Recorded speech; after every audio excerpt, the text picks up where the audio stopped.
क्या आपने कभी ये महसूस किया है कि बिना किसी कारण के आपका मन अचानक डर जाता है, चिंता, निराशा और संदेह से भर जाता है? क्या कभी ऐसा हुआ है कि आप प्रार्थना करना चाहते हैं लेकिन मन नहीं लग रहा आपका प्रार्थना करने में? क्या कभी आपको ऐसा लगता है कि शैतान आपकी सोच, आपके विचार और आपके जीवन में हमला कर रहा है? बाइबल कहती है कि यह कोई कल्पना नहीं है। हमारा युद्ध किसी इंसान से नहीं बल्कि अंधकार की शक्तियों से है जो इस संसार में प्रभुता करती हैं। लेकिन अच्छी बात और अच्छी खबर यह है कि परमेश्वर ने हमें इस युद्ध में अकेला नहीं छोड़ा है, परंतु हमें इस युद्ध में लड़ने के लिए उसने हमें हथियार दिए हैं। उन्होंने हमें 6 प्रकार के ऐसे आत्मिक हथियार दिए हैं जो आज के समय में हमारे पास यानी हर एक विश्वासी के जीवन में होना चाहिए। दोस्तों, इफिसियों की पत्री उसका 6 अध्याय और 10 से लेकर 18 तक जब आप पढ़ते हैं तो एक बहुत महत्वपूर्ण बात यहाँ बताई गई है।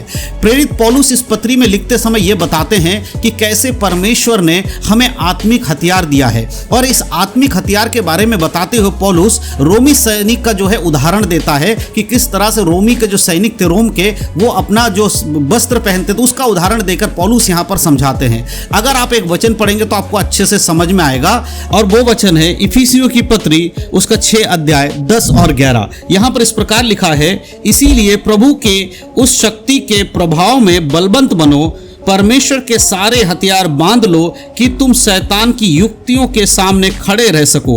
परमेश्वर का यह वचन कहता है कि आज के समय में शैतान से लड़ने के लिए जो हथियार चाहिए उसको हर एक विश्वासी को अपने जीवन में धारण करना चाहिए। ध्यान दीजिए, पौलुस ये नहीं कहते हैं कि हमें युद्ध करना होगा, वो ये कहते हैं युद्ध से पहले हमें तैयारी करनी होगी ताकि हम शैतान से युद्ध लड़ सके। हर विश्वासी एक आत्मिक युद्ध में है आज के समय में। ये इस कारण से क्योंकि जब हम यीशु मसीह पे विश्वास करते हैं तो शैतान हमारे विरोध में आकर हमें हराने की कोशिश करता है, और यही कारण है कि परमेश्वर ने हमें हमारी सुरक्षा के लिए 6 आत्मिक हथियार दिए हैं। एक एक करके मैं उनके बारे में बताऊंगा। सबसे पहला हथियार क्या है? सबसे पहला हथियार है सत्य का कमरबंद यानी कि बेल्ट। परमेश्वर का वचन इफिसियों की पत्री 6 के 14 में अगर आप पढ़ेंगे तो वहां पर इस प्रकार से लिखा हुआ है, यहां पर इस प्रकार से लिखा है, इसीलिए सत्य से अपनी कमर कसकर और धार्मिकता का झिलम पहनकर। पौलुस यहां पर सत्य से अपनी कमर कसने के बारे में बात करते हैं। रोमी सैनिक सबसे पहले अपने कमर पर बेल्ट बांधते थे और ये पूरे कवच को थामे रहने का काम करते। बेल्ट जो है उनके पूरे शरीर के जो कवच था उसको पकड़ कर रखने का काम करती थी। इसी प्रकार से मसीह जीवन में जो सत्य है वो हमारे जीवन की नींव है। यीशु ने कहा, मार्ग और सत्य और जीवन मैं हूं। शैतान को अगर हम देखते हैं यूहन्ना की पत्री और उसके 8 के 44 में, तो वहां पर एक बात आपको पता चलेगा कि शैतान क्या है, झूठ का पिता है और उसमें कोई भी सत्य नहीं है। ये बाइबल बताता है। जो उसका पहला जो हमला हमेशा झूठ से होता है, वो मसीह के जीवन में झूठ फैलाता है। परमेश्वर तुमसे प्रेम नहीं करता, तुम कभी आगे नहीं बढ़ पाओगे, तुम्हारा जीवन कभी नहीं बदलेगा, तुम्हारी प्रार्थनाएं कभी सुनी नहीं जाएंगी। लेकिन जब हम परमेश्वर पर विश्वास करते हैं, उसके सत्य में खड़े हो जाते हैं, तब शैतान का ये झूठ हमारे सामने टिक नहीं पाता है। इसीलिए सत्य से अपना कमर कसिए, पहला चीज है। दूसरे अगर आत्मिक हथियार की बात करें तो वो है धार्मिकता का झिलम।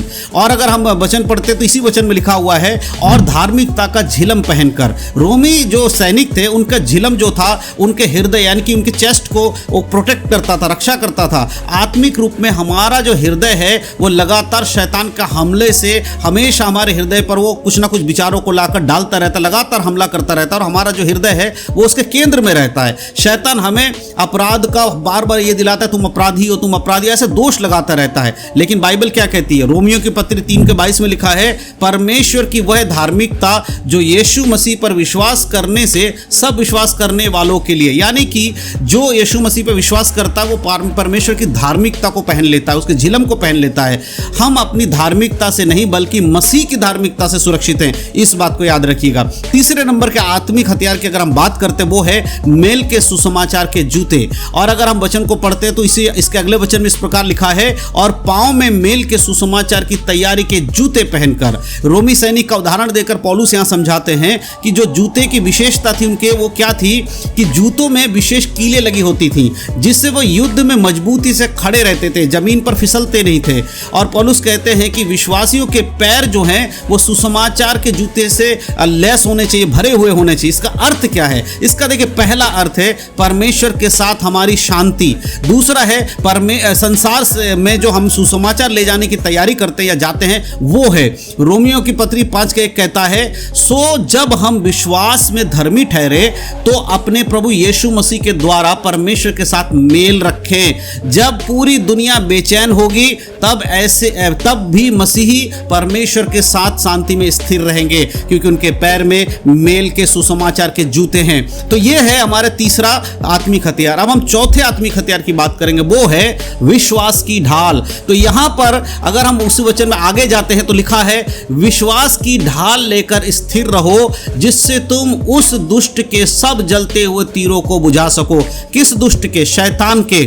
प्राचीन काल में जो सैनिक थे वो अपनी ढाल को लेकर चला करते थे, है ना। और जो बहुत सारे जगह पर युद्ध होते थे तो तीरों में आग लगा कर तीरों को फेंका जाता था, उससे वो अपनी रक्षा करते थे। तो जब शैतान या दुश्मन आग भरे तीर आप पर चलाएगा तब वो ढाल आपकी रक्षा करेंगी। आज भी शैतान हमारे ऊपर तीर चलाता है। कौन कौन सी तीर चलाता है? किस तरह से? वो भय की तीर चलाता है, वो संदेह का तीर चलाता है, वो चिंता का तीर चलाता है, वो निराशा का तीर चलाता है, वो असफलताओं का तीर चलाता है। इन सारे तीरों को रोकने के लिए विश्वास का ढाल होना बहुत जरूरी है। लेकिन विश्वास की ढाल क्या कहती है? परमेश्वर का वचन कहता है, अगर आप वहां पर आएंगे, इब्रानियों की पत्री 11:1 में लिखा है, अब विश्वास आशा की वस्तुओं का निश्चय और अनदेखी वस्तुओं का प्रमाण है।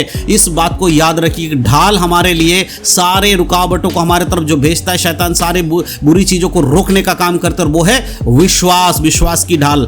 अब हम आखिरी जो पांचवें नंबर के अगर हम आत्मिक हथियार की बात करते तो वो क्या है? वो है उद्धार का टोप। ठीक है, हेलमेट ऑफ सैल्वेशन। उद्धार का टोप क्या है? टोप सिर की रक्षा, यानी टोपी जो है वो सिर की रक्षा करता है। और आत्मिक युद्ध का सबसे बड़ा जो युद्ध क्षेत्र है वो हमारा मन है, हमारा बुद्धि है, जिस पर हमेशा शैतान की नजर रहती है। कितने लोग ऐसे होते हैं जो सोचते रहते हैं, क्या मैं सच में बच पाऊंगा? क्या मैं परमेश्वर के साथ जा पाऊंगा? क्या परमेश्वर मुझे छोड़ तो नहीं देगा? क्या मैं इस योग्य हूं कि मैं स्वर्ग जा पाऊं? तो ये सारी विचार शैतान आपके मन में डाल रहा होता है, और शैतान सबसे अधिक हमारे विचारों पर ही हमला करता है। लेकिन बाइबल क्या कहती है? पहले थिस्सलुनी की किताब अगर उसके 5:8 में अगर आप पढ़ेंगे, लिखा है, उद्धार की आशा का टोप पहनकर सावधान रहो। जब आपको उद्धार मिल गया है उसमें बढ़ते जाओ, सच्चाई में बढ़ते जाओ, आप शैतान के उस चाल से मत डरो। जब हम अपने उद्धार में निश्चित हो जाते हैं तब हमारा मन सुरक्षित रहता है।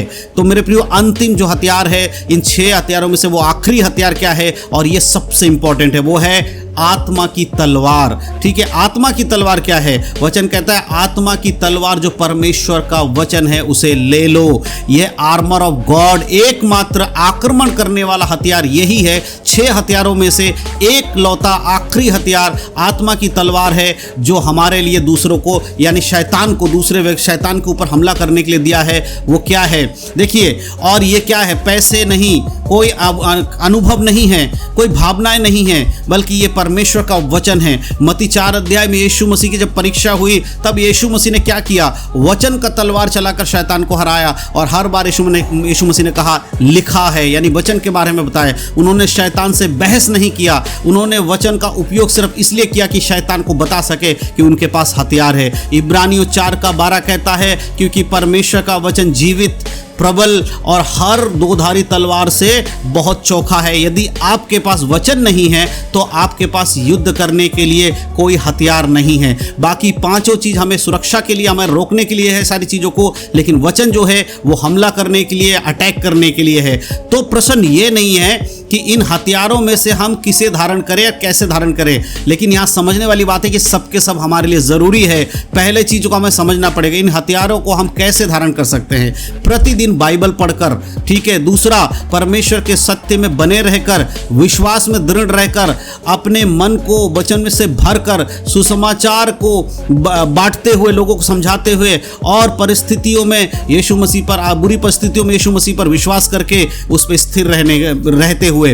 तो याद रखिए, आर्मर ऑफ गॉड कोई धातु या कवच की चीज़ें नहीं हैं, परंतु ये यीशु मसीह का हमारे लिए एक वायदा है जो हमें देते हैं, और यही है आत्मा के जो आत्मिक हथियार जो हमें युद्ध शैतान से लड़ने के लिए चाहिए। तो मैं विश्वास करता हूं कि इस वीडियो के माध्यम से जो जानकारी मैंने आत्मिक हथियारों के बारे में दी आपको समझ में आया है। यदि ये वीडियो आपके लिए आशीष का कारण बना है तो इस वीडियो को अपने परिवारजनों में, अपने मित्रजनों में ज़रूर शेयर कीजिएगा, और कुछ कहना चाहते हैं तो हमारे कमेंट बॉक्स में ज़रूर लिखिएगा कि हाँ आप हमसे क्या बताना चाहते हैं, कोई वीडियो के बारे में कुछ भी लिखना चाहते लिख सकते हैं। साथ ही साथ और हमें कमेंट में ज़रूर ये लिखिएगा, इस वीडियो के कमेंट में लिखिएगा कि मैं परमेश्वर के सारे हथियार धारण करूंगा या धारण कर चुका हूं। जो भी है, सच में आपके जीवन में अगर आत्मिक हथियार हैं तो उस कमेंट बॉक्स में ज़रूर लिखिएगा, और अगर नहीं है तो भी लिखिएगा कि मैं ज़रूर आने वाले समय में से धारण करूंगा। प्रभु आप सभी को आशीष दे। यीशु मसीह के नाम में आप सबको जय मसीह की। God bless you.